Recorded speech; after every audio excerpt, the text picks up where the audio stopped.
Today I'm going to read you 2 books, and it's about 2 mysteries, and it's written by Ron Roy. And I have 24 books that about one set. And this is about a boy, the director. 26 cuốn mà. Yes, 26 or 26. Sorry. So let's see. So the director is this boy, and the director girl is this girl. See? And oh no, let's say it's easy. The 3 of them is the director, the most star director. And so I'm going to read 2 books. It's not very thick like Harry Potter, right? So I'm going to read. Do you have enough time to read whole of this? Maybe not. Okay, so if you're patient, you will listen to me read. I will read in all of this I pick is very haunted. This is called the Deadly Dungeon. The Deadly Dungeon. So I will read in the voice that is scary. And this is the haunted hotel. So I will read this in the same voice. So which one to go first? I think it's the haunted hotel. So I can do this. Okay. 2 mysteries. The Haunted Hotel by Ron Roy. Oh my gosh, Dick cried. There's a ghost in Green Law. Donna David Duncan did to his friends. Was reading the Sunday newspaper on his room floor. Now let's see, who is Dick?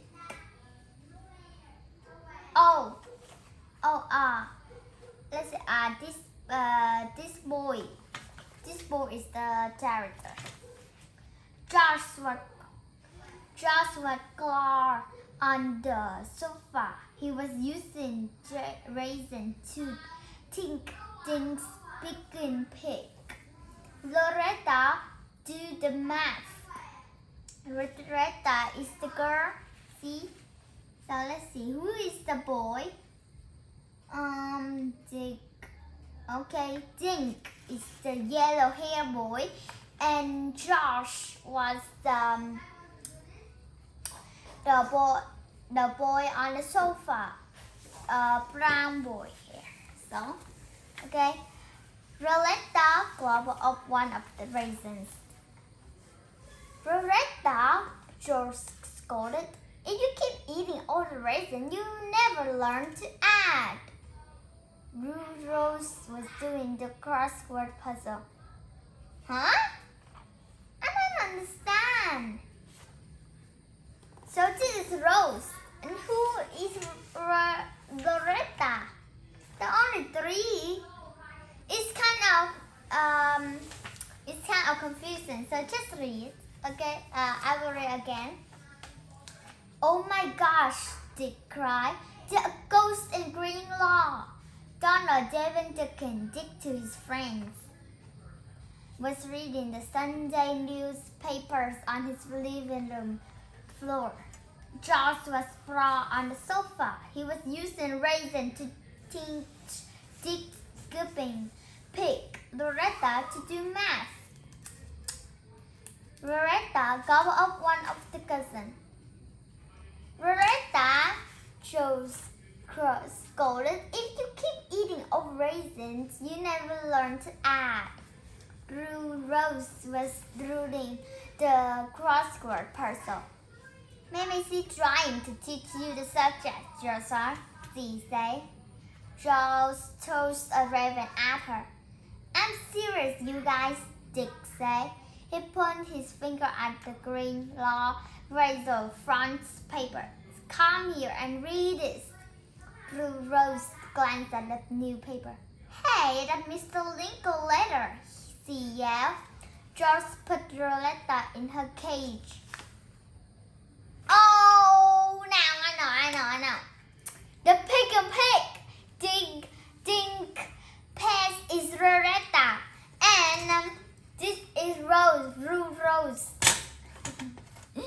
kind of confusing, right? Rose glanced at the newspapers. Hey, the Mr. Lincoln letter, she yelled.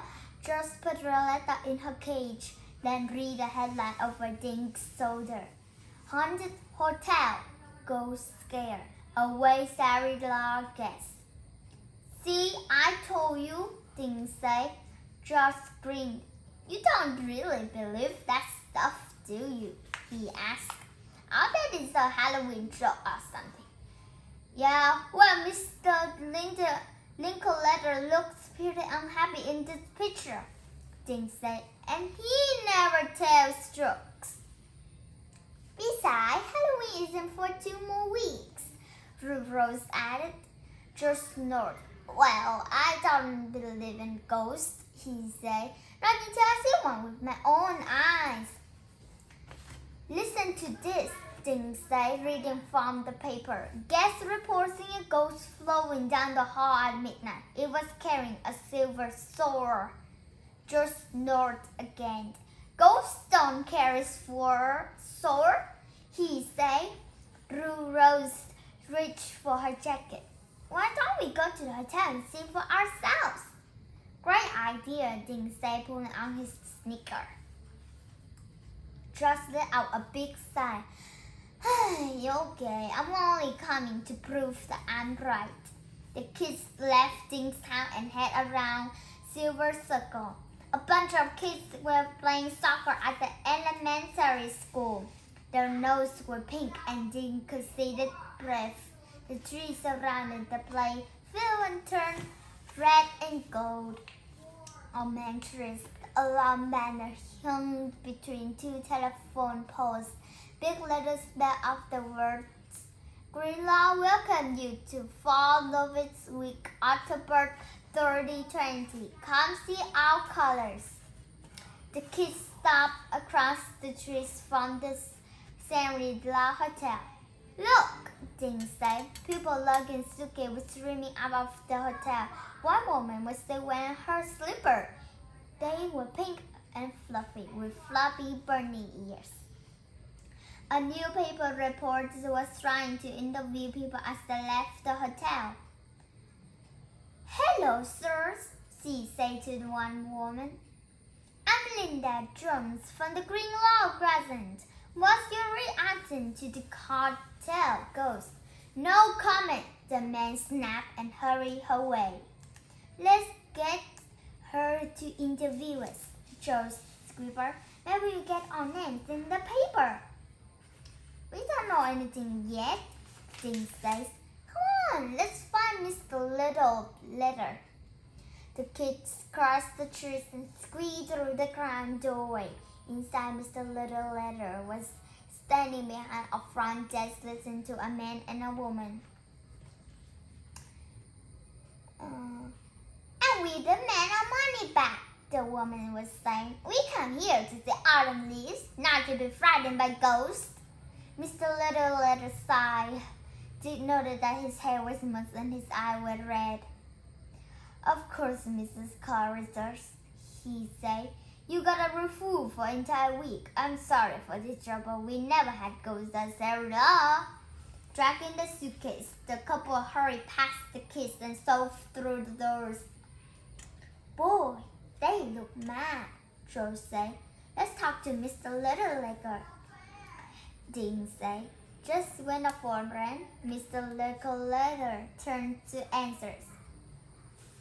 Wait, the Leafy, Rose said.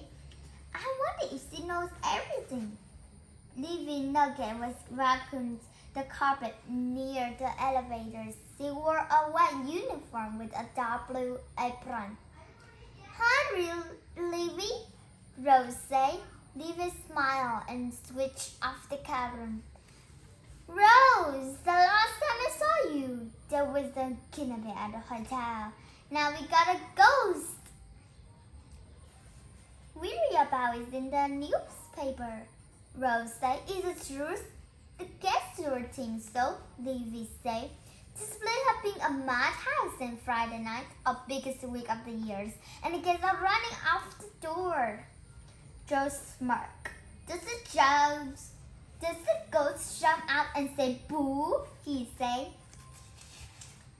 Joe stopped. Joe doesn't believe in ghosts, Rose said. Do you? Livy asked her. Rose said, I don't know, but something's scaring the people away. Did you see the ghost? Dink asked. Livy shook her head. No, and I better not. When ghosts show up, I'm out of here. Just then, Mr. Little Licker hung off the phone and walked over. Mrs. Nugget, please continue with your work, he said to Livy. Then he turned to the kids. What can I do for you, children? We read about a ghost, Dink said. Joe rolled his eye. And we saw all the people leaving, Rose said. Mr. Little Letter, sad-eyed server and lobby. All the guests had left, and the place was empty. Mr. Letter sighed. Apparently, a ghost is scaring away our guests, he said. Maybe we can help, Dink said. Remember how we found where it was when you, Darcy, was kidnapped? I never forget, Mr. Little Letter said. He looked at the three kids. His thin mustache twitched. His sad eyes squinted. Finally, he said, Follow me, please. He turned and marched away. Chapter 2. Mr. Little Letter led the kids to his office. The room was small, with just a desk, 3 chairs. On one wall hung a painting of the hotel. A framed picture of the elder couple stood on the desk. Please sit down, Mr. Little Letter said. The kids sat. Mr. Little Letter opened the desk drawer and took up a paper bag. Mint? He asked. Each of the kids took a mint out from the bag and popped it into their mouths. 2.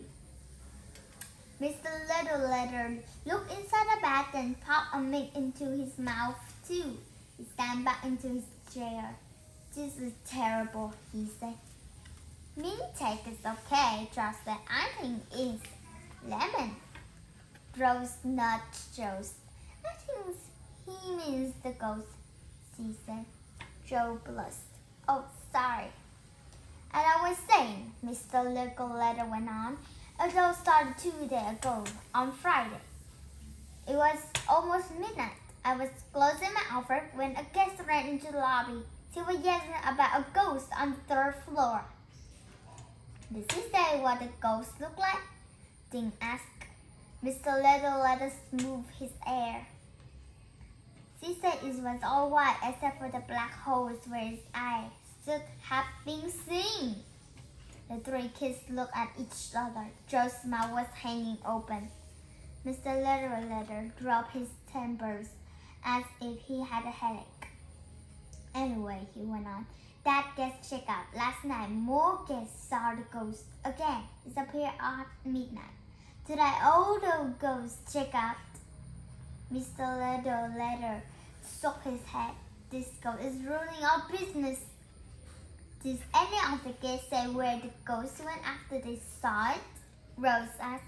Apparently, it just flew away and disappeared, he answered.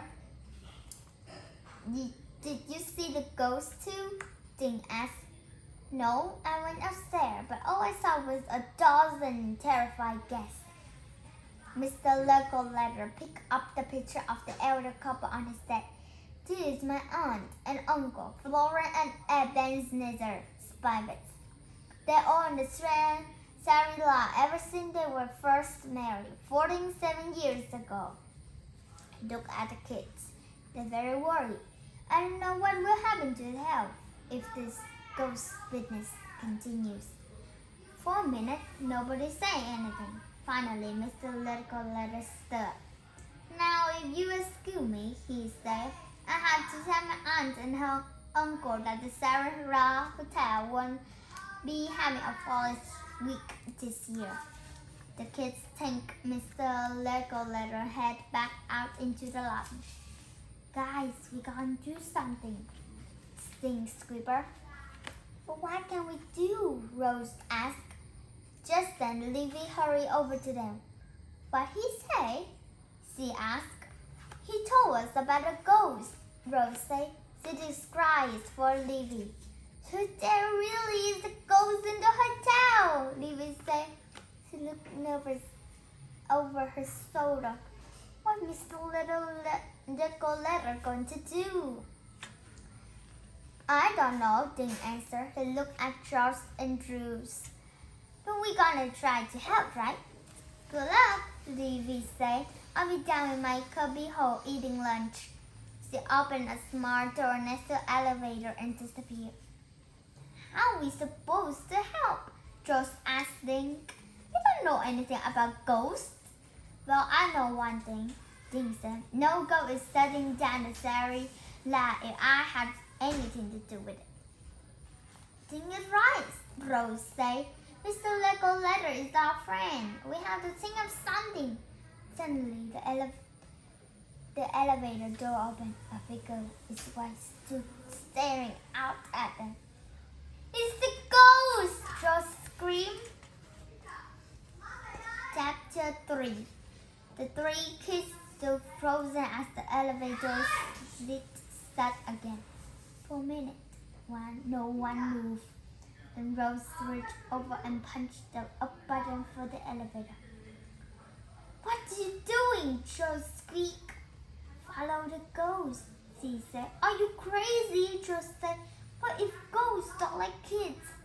Gee, George, Dean said. I thought you didn't believe in ghosts. Yeah, I see one with my own eyes, George said. And I should say, let's get out of here. The elevator door opened. Too late, George, Dean said. He and Rose pulled George into the elevator with them. Dean pushed the button marked 2. We check in each floor, he said. Then, when the door opened on the second floor, the hallway was empty. 2 more floors, Rose said. Pushing the number 3 button, but they didn't see the ghost on the 3rd or 4th floor either. There are no more floors, Dean said, looking at the panel of buttons. Good, let's go home, George said. What's this one for? Rose asked, pointing up to a black button without a number. Maybe you push this for emergency, Dean said. She shook her head. No, this red said. Emergency, Dean said. The only one way to find out, he said. He pushed the black button. The elevator creaked, then slowly started moving up. I'm having a nightmare, Travis mumbled. I'm not religious and goes around a hotel anyway. I'm going to wake up in bed. Don't worry, George, Rose said with a grin. I'll protect you. When the door opened, the ghost was waiting for them. It's followers! Joe screamed, jumping behind Rose. No, you following me, the ghost said. What do you want? Behind the white figure, a door opened. A stiff gray-haired man stepped into the hall. The ghost pointed a thin finger at the kid. They followed me up here, Ebenezer. The man chuckled and shuffled toward the open elevator. Well, so we could keep them. No! Joe yelled from behind Rose. Please let go. If you keep me, I'll be grounded for sure. Dean stared at the figure in white. Where have you seen the face before? Suddenly he remembered. She was the woman in the picture on Mr. Nicoletta's legs. Dean stepped out of the elevator. Hello, Mr. and Mrs. Paris, he said. I'm Dink Dogan, and these are my friends, George and Rose. How do you do? The man said, peering at Dink, his eye with the color of blueberries. You must be the 3 children our nephew told us about. George picked at Mrs. Paris from behind Rose. You mean she's not a ghost? He asked. Of course I'm not a ghost, Mrs. Private said. Ebenezer, shall we invite these 3 in for cookies? Of course, my love, the old man smiled at the kid. Come along, kiddos. The kids followed Mrs. and Mr. Sprivet through a small hallway and into an old-fashioned parlor. Sunlight poured into the room. Through tall windows, the kid could see treetops across name trees.